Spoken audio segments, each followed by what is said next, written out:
तो आज आवश्यकता इस देश का लोकतंत्र बचाने की है, और गुर्जर तो कुर्बानी देता ही आया है, ये समाज तो कुर्बानियाँ ही दी है ना, तो एक बार इस 24 तक और कुर्बानी दो भाई। तो आज ये पता चल रहा है कि 1857 की क्रांति के नायक धन सिंह कोतवाल जी थे, टिकट मांगने वाला और टिकट देने वाला। तो एक दौर अब परिवर्तन का है, क्योंकि गांव की भाई थारी सीधी सी बात और कहावत है, 12 साल में तो कुड्डी के भी बदल जा दिन, मरे तो 1000 साल हो गए भाई, अब तो हमारा टाइम आना ही है, अब रुकने का नहीं। अब ये चेतना आ गई है, ये प्रदर्शन है, ये ज्वाला है, ये आक्रोश है, ये आपने सहारनपुर में देखा। नमस्कार दोस्तों, मैं नीरज चौहान, स्वागत आप सभी का गाम ग्वांड में। भारत की राजनीति में अनेकों वीरों ने जन्म ले लिया है। उन वीरों में एक नाम है सचिन पायलट, और गुर्जर समाज जिस तरीके से सचिन पायलट को प्रस्तुत कर रहा है पूरे देश में, और बल्कि पाकिस्तान, अफगानिस्तान समेत हर जगह उनका नाम है।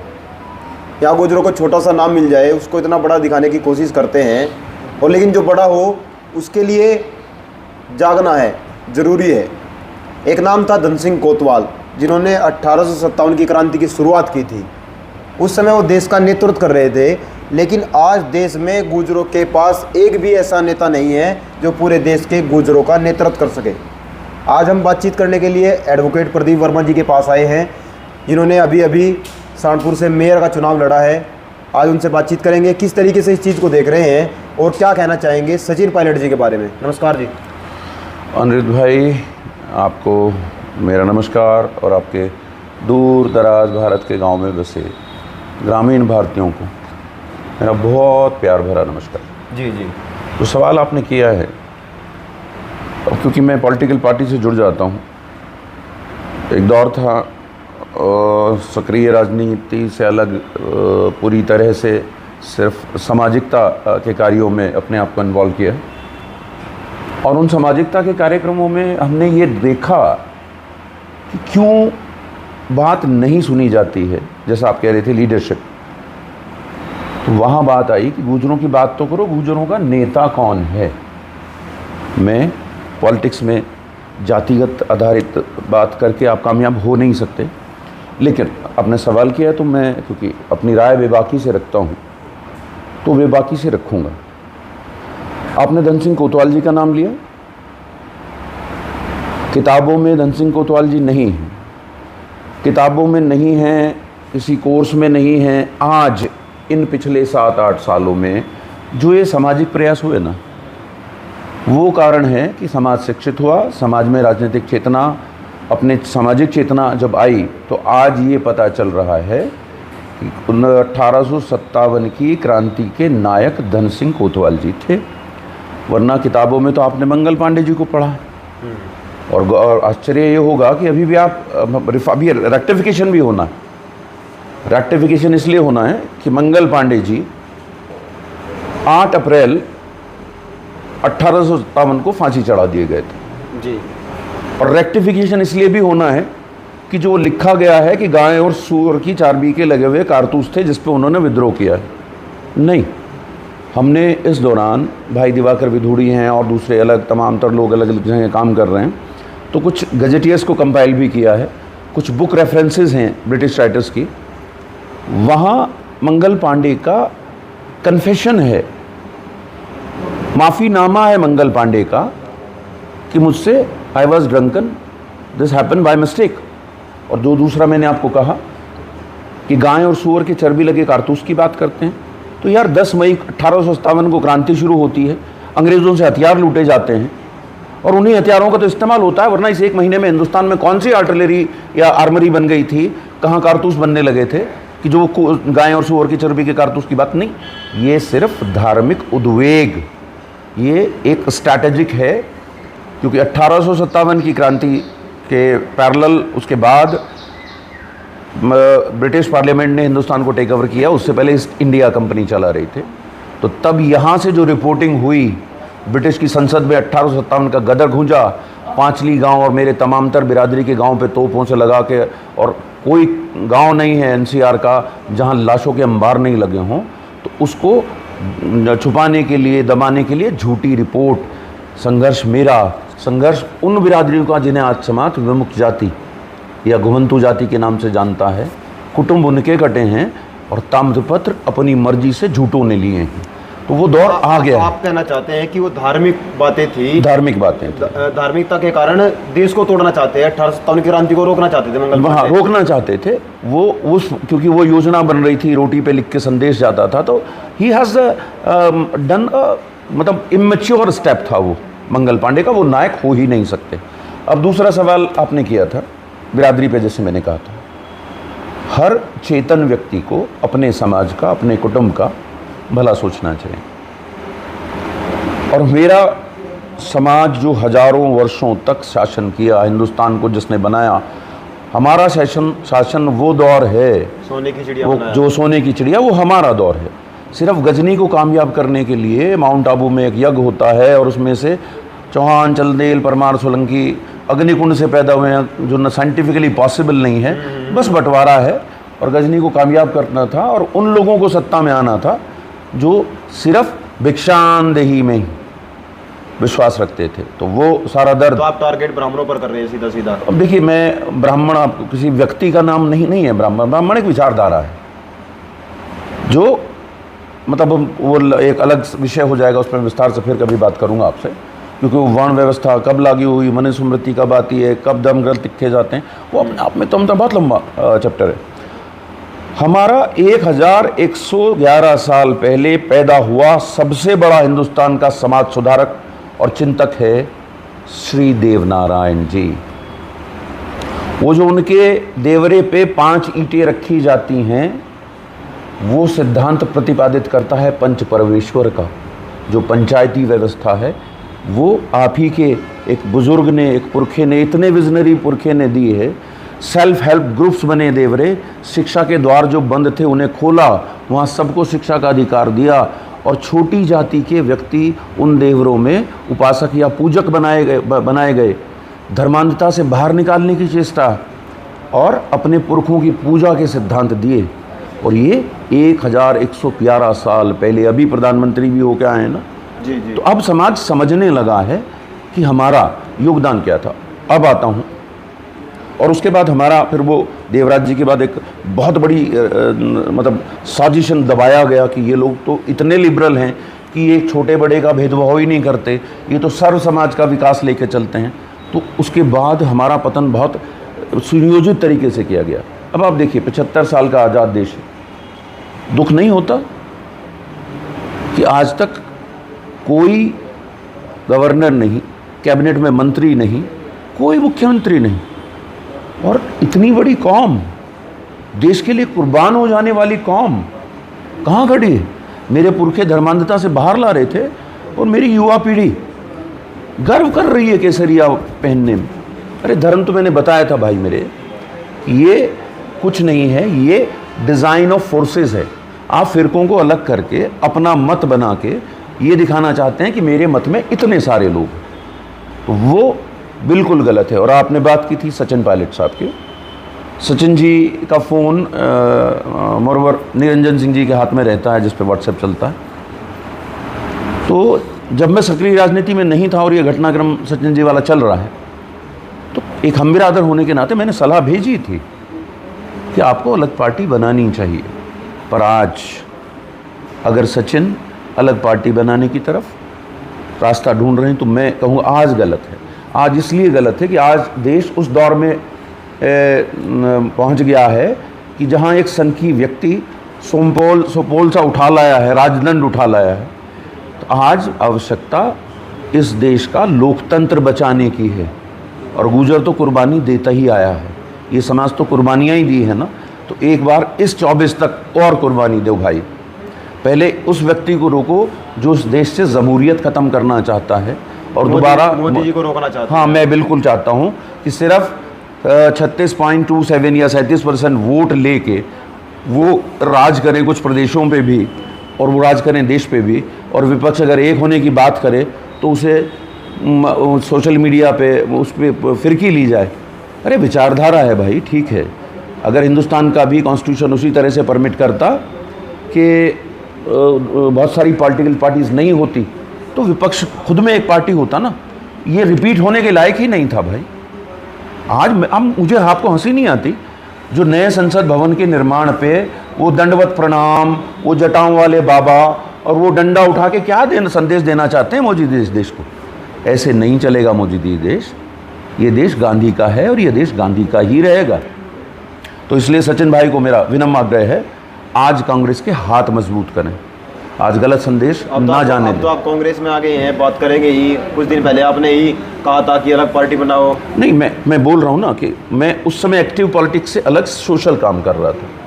वहीं जो मैंने दर्द मैंने आपको शेयर की वो मैं लेके आया, और आज मैं समय की आवश्यकता की बात कर रहा हूँ। परिस्थितियाँ और विवेक उनका है, मैं इस समय तो दूर बैठे आपके माध्यम से सलाह और संदेश ही दे सकता हूँ ना, मेरा उतना प्रयास करता जी। तो अब जो गुर्जर गौरव यात्रा निकली थी, क्या इसका संदेश दूर तक गया है आपको लगता है? इस तरीके से देख रहे हैं गुर्जर समाज के युवा इस चीज़ को? बिल्कुल देख रहे हैं, और इसमें सारा समावेश और सारांश है जो मैंने अभी तक बोला है। वो जो उत्पीड़न बरसों तक, मेरे से पहले आप लोकेश सलारपुरी जी से जब बात कर रहे थे, मैं वहाँ पीछे खड़ा वो सुन रहा था, टिकट मांगने वाला और टिकट देने वाला। तो एक दौर अब परिवर्तन का है, क्योंकि गांव की भाई थारी सीधी सी बात और कहावत है, 12 साल में तो कुड्डी के भी बदल जा दिन, मारे तो 1000 साल हो गए भाई, अब तो हमारा टाइम आना ही है, अब रुकने का नहीं। अब ये चेतना आ गई है, ये प्रदर्शन है, ये ज्वाला है, ये आक्रोश है। ये आपने सहारनपुर में देखा और ये आपने सूरजकुंड में देखा। वहाँ 7 लाख लोग, थोड़े से प्रयास और कोई अभद्रता, कोई गुंडागर्दी, कोई मारपीट, किसी तरह की किसी रेडी पटरी वाले के साथ भी कि उठा लिया होगा, वो जो गुजरों की छवि है वो क्रिमिनल ट्राइब एक्ट ने समाज को दी थी। अंग्रेज़ों ने जब ये देख लिया कि इनसे नहीं दबा जा सकता, इन्हें नहीं दबाया जा सकता, तो उन्होंने काला कानून लागू किया था। और मेरी लड़ाई वो पैरेलल विमुक्त जाति वाली जो चल रही है, और आपको फ़क्र होगा कि बहुत सारा वो समाज जो उस 1857 में आपके साथ था या आप उनके साथ थे, वो उत्तर प्रदेश में 6.25 करोड़ है, और उसमें से 18 SC की बिरादरियां हैं, और पूरे देश में ये 25 करोड़ से ज़्यादा है। तो इसमें कोई दो राय की बात नहीं कि मुख्यमंत्री की बात नहीं करेगा समाज, अब प्रधानमंत्री की बात करेगा समाज। क्योंकि जैसे ही आप एक्टिव होते हैं, हुआ क्या, यहाँ 2 शेड्यूल दे दिए गए, SC और ST। SC जिनके साथ एट्रोसिटी हुई, और ST जो भाषा, खान पान, पहनावे से लिबर्टी देते हैं सरकार को कि उन्हें उस वर्ग में शामिल कर लें।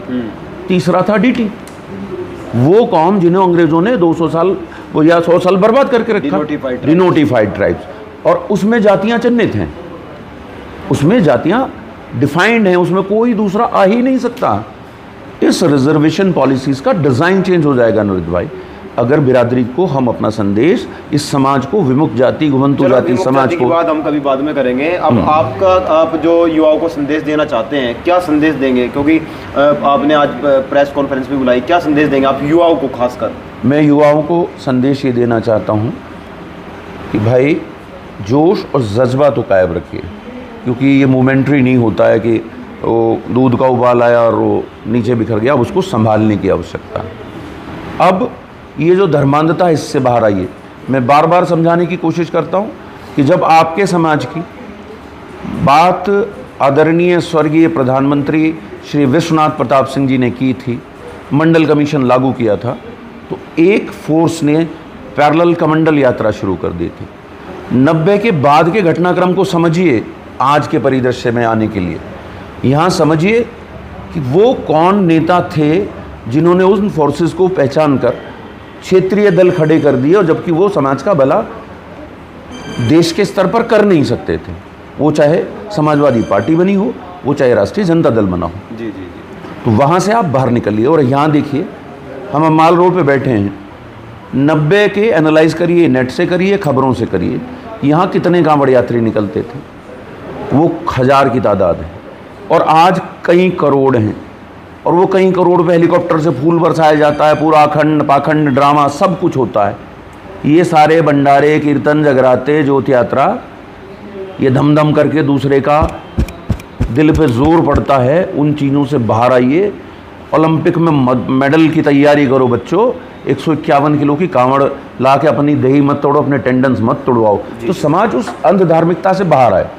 आप ये समझें कि जो मैं शुरू में कह रहा था, वो चालाक वर्ण जिसने आपको बांट दिया अग्निकुंड में से पैदा करके, यहाँ पीछे सब वही है। ये सारा उसी का खेला है। आप उसी प्रायोजित धर्म के शिकार हो रहे हो। आप अपना मूल धर्म समझिए, गुर्जर धर्म समझिए, देवनारायण जी को समझिए। और देवनारायण जी के साथ भी आपको आश्चर्य होगा, पता क्या हुआ? उन्हें भी कुछ कथा कहानी कहाँ से लिखी, कमल के फूल से पैदा हुए, उन्हें भी अवतार बना दिया। अरे मेरा बुजुर्ग है, मेरे बड़बाबा के बड़बाबा का बाबा के बाबा होंगे, कोई तो रिश्ता होगा ना।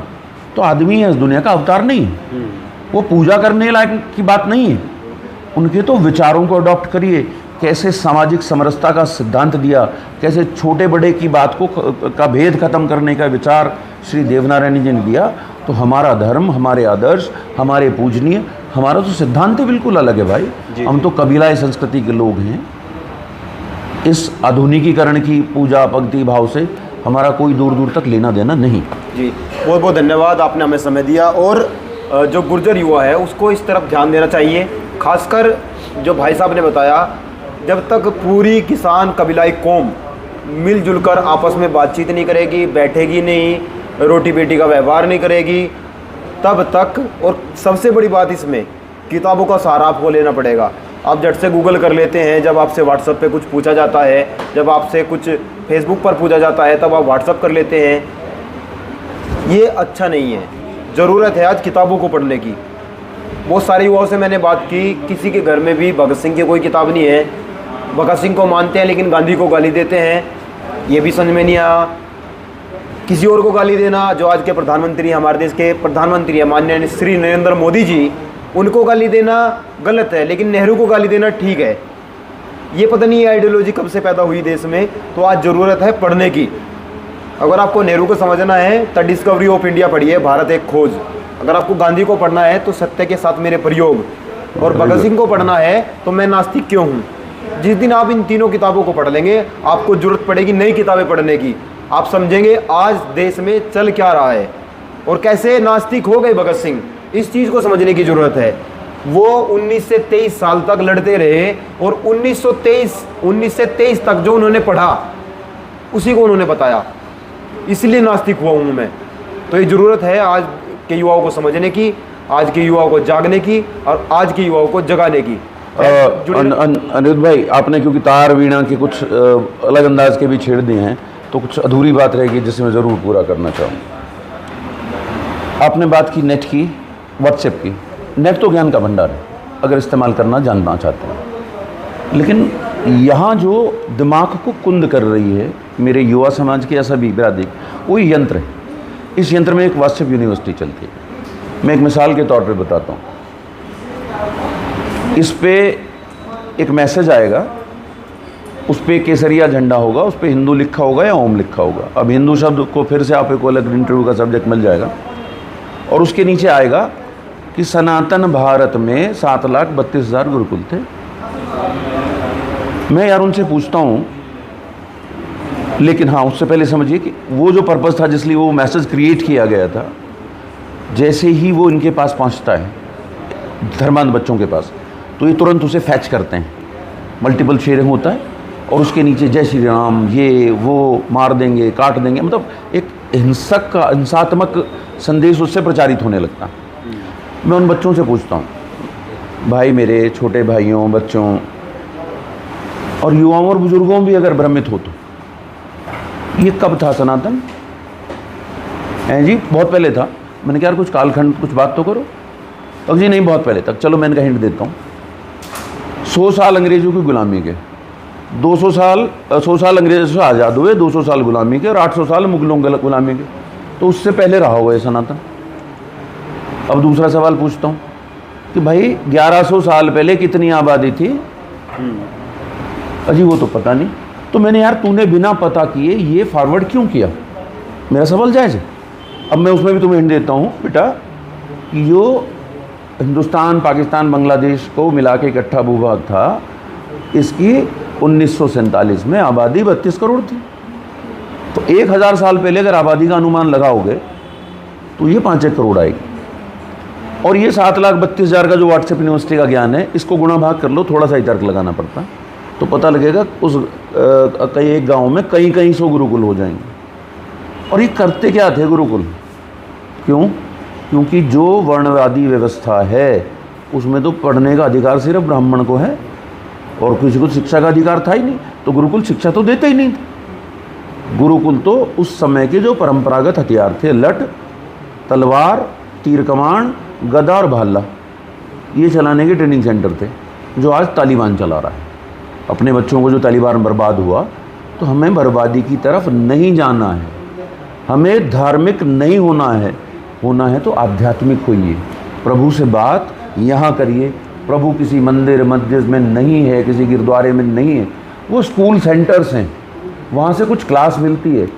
होमवर्क घर आके करना होता है, तो उसके लिए बहुत सारा संगीत, बहुत सारा लेक्चर्स आपको यूट्यूब पे और नेट के थ्रू ढूंढोगे विजुअलाइज होने के लिए। क्योंकि मैं बहुत दर्द से लिखता हूँ कि धर्म भी रोया देख के हशर अपना, धर्म भी रोया देख के हशर अपना, मैं आध्यात्मिक करने आया था, ये धार्मिक हो गया। जी चलो, बहुत बहुत धन्यवाद आपका, अपने समय दिया। और वीडियो को ज़्यादा से ज़्यादा शेयर कीजिएगा। गाम गवांड का यूपी पेज बना दिया है, उसको ज़्यादा से ज़्यादा फॉलो कीजिएगा और जुड़े रहेगा गाम गवांड के साथ। जय हिंद, जय भारत।